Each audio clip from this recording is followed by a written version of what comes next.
Ivy Pembroke, there you are. Darius said you were here with what he called an armload of ill-gotten flowers.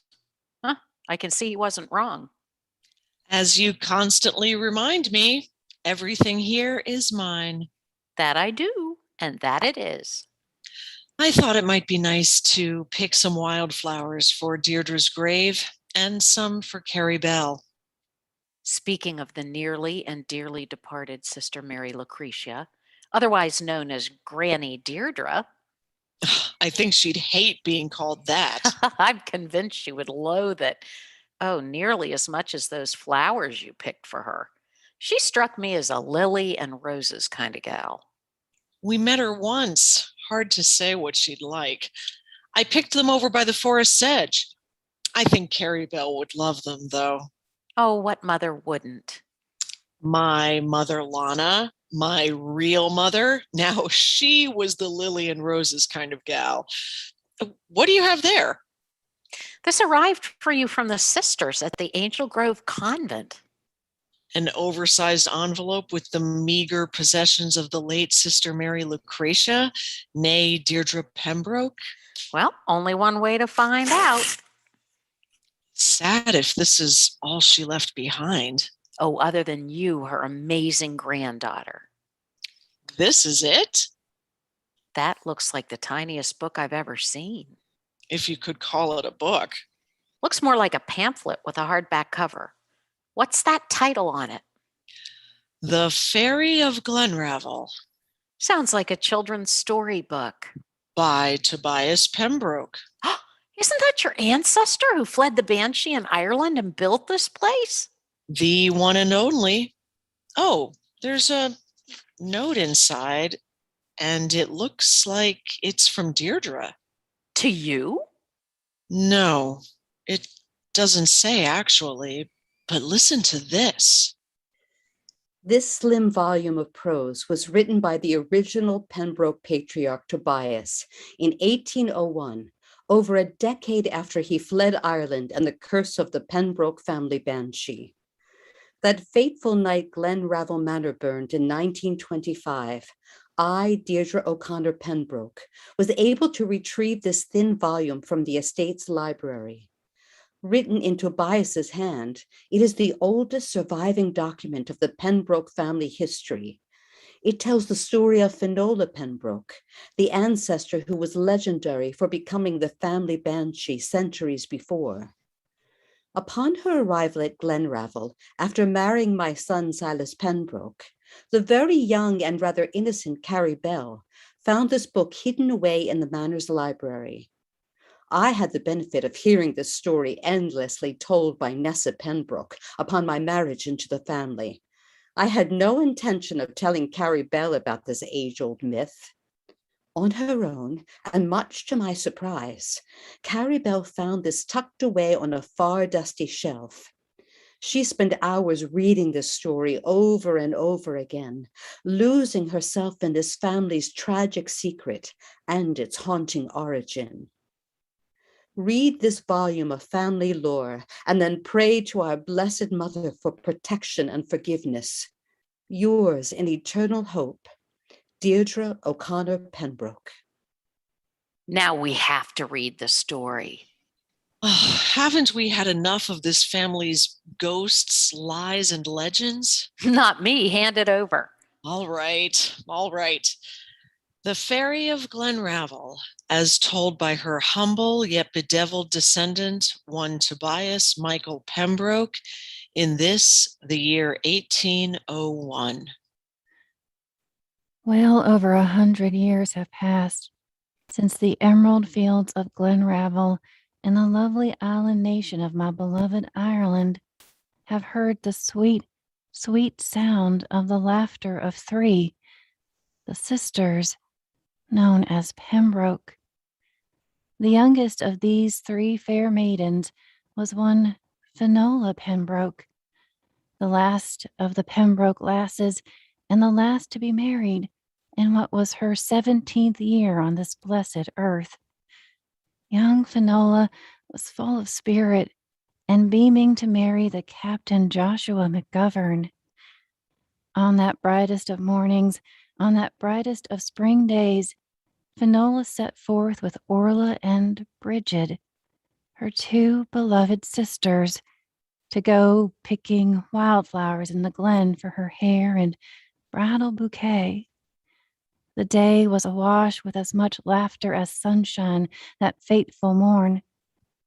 Together through folly and jest as they played, the trio stumbled upon the cottage shack of the local woman known only as Cordelia. This tragic figure was all but lost to the ages, her tale a tragic and woeful one, spun from the whispers of heart-wrenching loss and forbidden murmurs of hell-born witchcraft. The long-forgotten Cordelia hobbled from the splintered remains of what was once a home when she heard the high, sweet voices of the Pembroke three. She stepped forth and demanded a reason for the theft of her beloved blooms that grew in the wild about her hovel. "They are for the joy of a union you'll never know," one of Finola's siblings called out. "What use are they to someone as haggard as you?" The other sister called out, followed by laughter that no more sounded so sweet or beguiling. It was young Finola who kindly and somewhat shyly confessed, "Oh, they are to be with your kind blessings, goody Cordelia, to adorn my locks, for which I will carry as I join into union with Captain Joshua McGovern later this same day." The old woman appeared to weep at this and muttered something about a lost love she once had and how it had brightened her days many a year gone by. So overcome with emotion as tears brightened her ancient eyes, Cordelia stepped out to offer a kiss of happiness to the youngest Pembroke bride. Orla and Bridget, thinking Cordelia was trying to attack their precious Finola, burst forth and pushed the bedeviled wench to the ground and let loose a merciless torrent of insults upon her. The broken old woman did at long last rise and cursed Orla, Bridget, and dear Finola, saying this day would mark the beginning of the end for the Pembroke clan, and like her, they would never again bask in the glow of true happiness. Taking those flowers that they had collected prior, the three returned to their village in Glenravel to bear witness to their sister Finola's blissful day. But as Cordelia had vowed with such spite and fury, later that self-same day, the curse of the Glenravel witch began to take hold. Orla went first at the wedding feast that evening, gasping and choking for the very breath that seemed to be stolen from her body, till at last she lay lifeless in the arms of her sobbing kin. Unconvinced of the witch's wrath or its role in the untimely passing of Orla, the sister Bridget slowly began to wither away to nothing. Her passing was as long and painful as Orla's was short and sudden. It lasted for what seemed like an eternity until she, too, passed some months later, leaving poor Finola alone and terrified. Now lost without her two dear sisters and growing heavy with child, the tearful Finola returned to the shack in the glen to plead. Cordelia, goody Cordelia, I beg on my knees for the passing of forgiveness. She called out her name over and over, only to find the crumbling cottage abandoned and empty. As she was about to depart, Finola looked up and saw 3 bunches of wildflowers hanging from the rafters. The same kind of flowers she and Orla and Bridget had taken from Cordelia nearly a year before.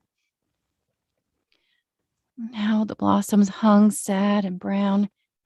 2 bundles were withered and dead, and the third beginning to show signs of decay. Each of the clusters had a scrap of paper attached, one that read Orla, one that read Bridget, and one that still barely clung to life that bore the name, her name, Finola. Scared beyond words, Finola fled from the witch's cottage and returned home to see the weeping eyes of nearly an entire village greet her. It was only after her pleads for a reason for this shared grief that she all too soon joined their ranks when, like they, she heard the unthinkable words. Her beloved Joshua's ship was lost at sea, and all souls aboard had perished.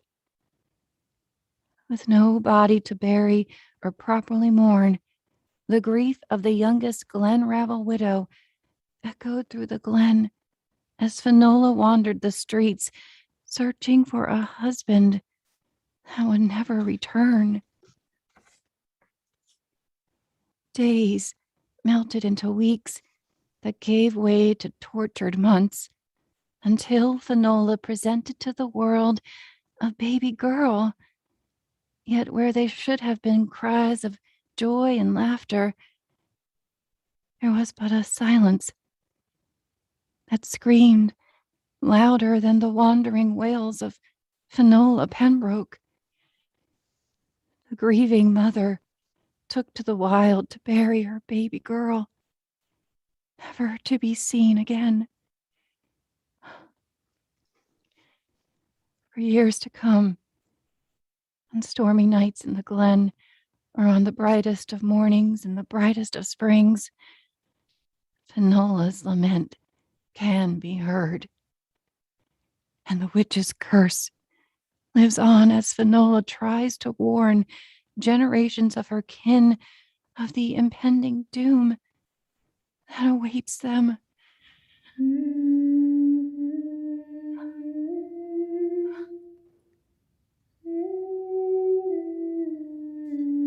Some fairy tale.